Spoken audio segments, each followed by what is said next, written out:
What the fuck?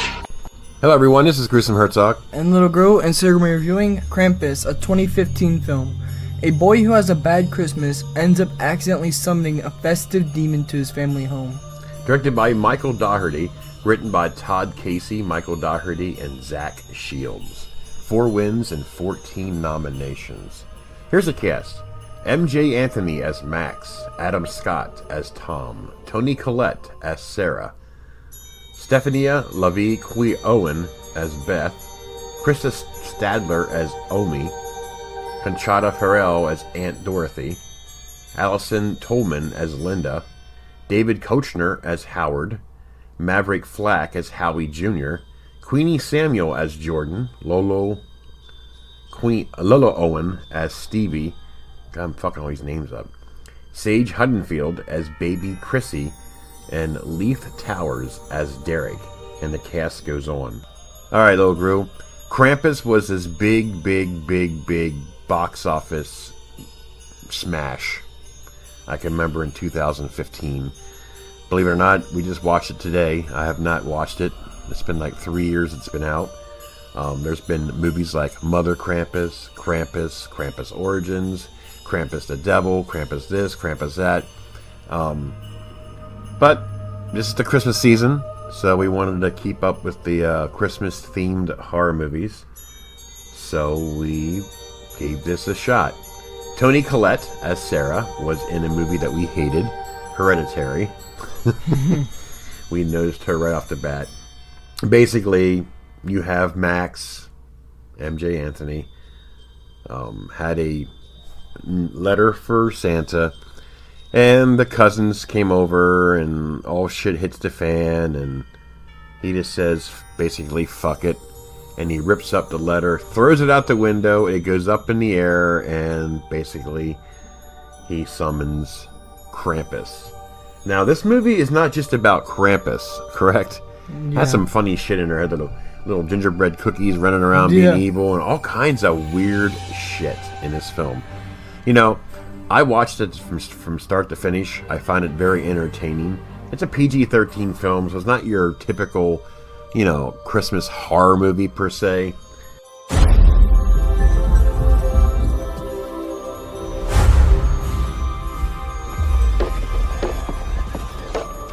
We heard something on the roof. What the hell is this? He is the shadow of St. Nicholas.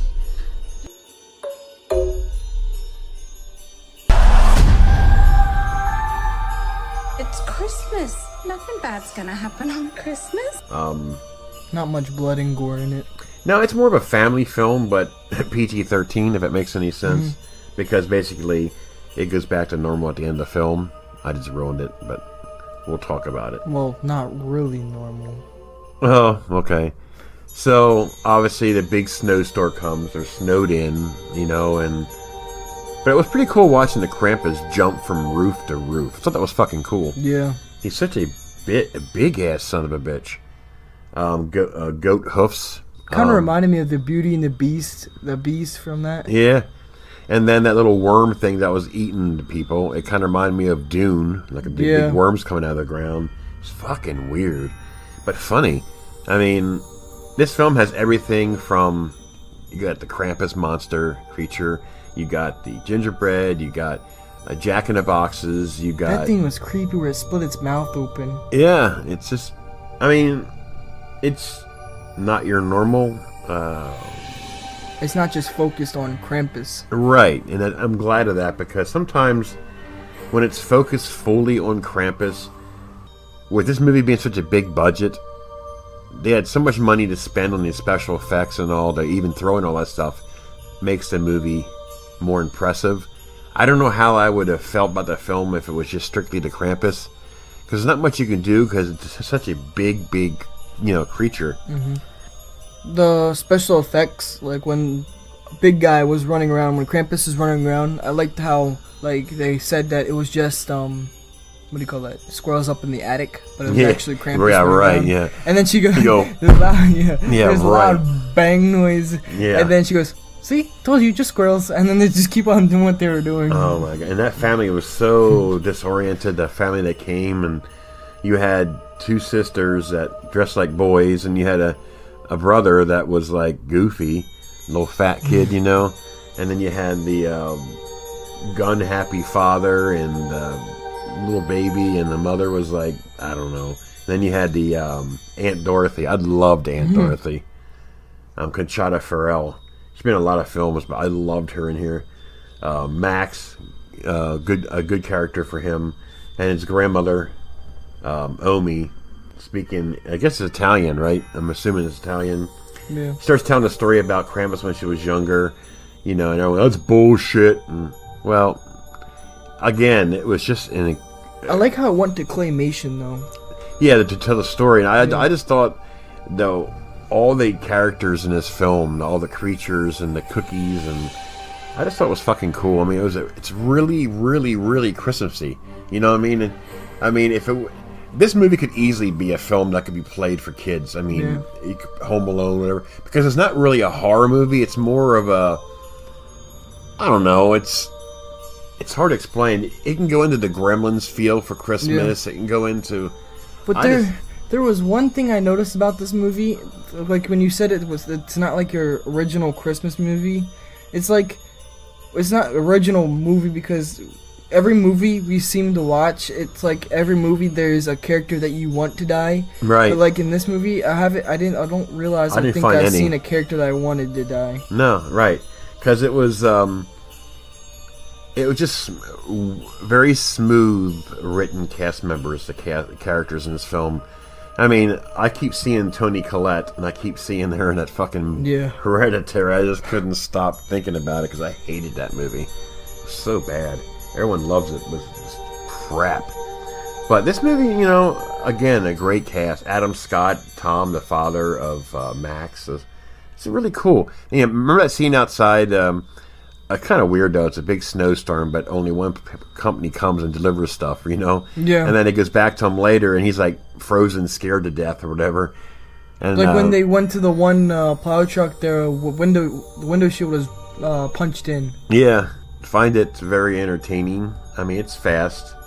I mean, you seem to say that the ending... It kind of dragged in the ending. For me, it didn't. For me, I was, like, more engrossed in... How's this going to end? I mean, is it going to go back to normal? You know what I mean? If you can say it's normal, but I find it very entertaining. I liked it. Yeah, the one thing that I didn't like about this film was when there wasn't a bad side to the characters. I mean, like, there wasn't a bad character. Like, I wanted a character that would be negative all the time, so that way you have that off balance. Yeah, so that way you have that yes, he finally died moment, like we always well have. you know it's kind of funny, but I don't know the family that came there to visit. I mean, they were bullying Max. Those two were getting on my nerves, you know. The two girls that dressed like boys. Yeah, but then they settled out towards the middle of the movie. Right. Then you had that weird kid, the chubby kid, Howie Jr. Like how he died. The gingerbread man came down from... He had been into it. It was fucking... Yeah. See, you're right. I mean, there isn't really nobody that you hated. But then again, sometimes it's a nice change of pace. I don't know. But there was another thing. They never brought it up. Omi always said to keep the fireplace hot. So does he only come, or was that only because he wouldn't come down the fire? No, because if you haven't noticed how when towards the end of the movie they put the fire out. Yeah, and then he came. So he only comes in the cold? Right.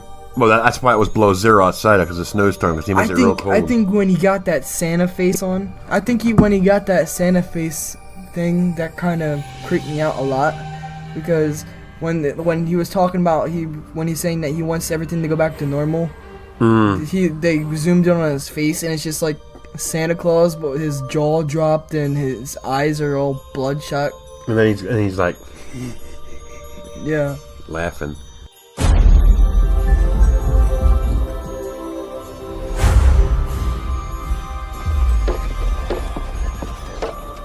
We heard something on the roof. The hell's this? He is the shadow of Saint Nicholas.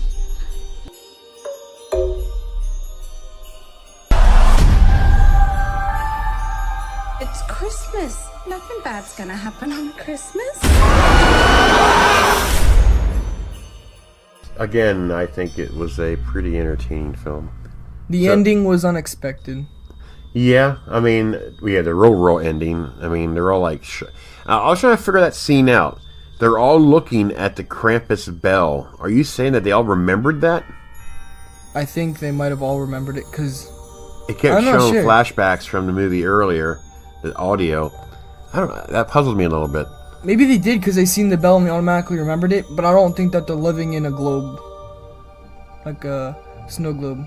Well, that's how Krampus can find people who are not being... You know... But they're trapped in it, because that's everyone that he trapped. I don't know. But again, it's a well put together film, so what do you give it? 8.5 out of 10. Yeah, I agree. I mean, it is a high budget film, but for it being a high budget film, they're able to make it more than just Krampus. You know what I mean? It had everything in it, all different characters. So there you go, folks. This is Grissom Herzog. And Little Girl, and we're out. Woo!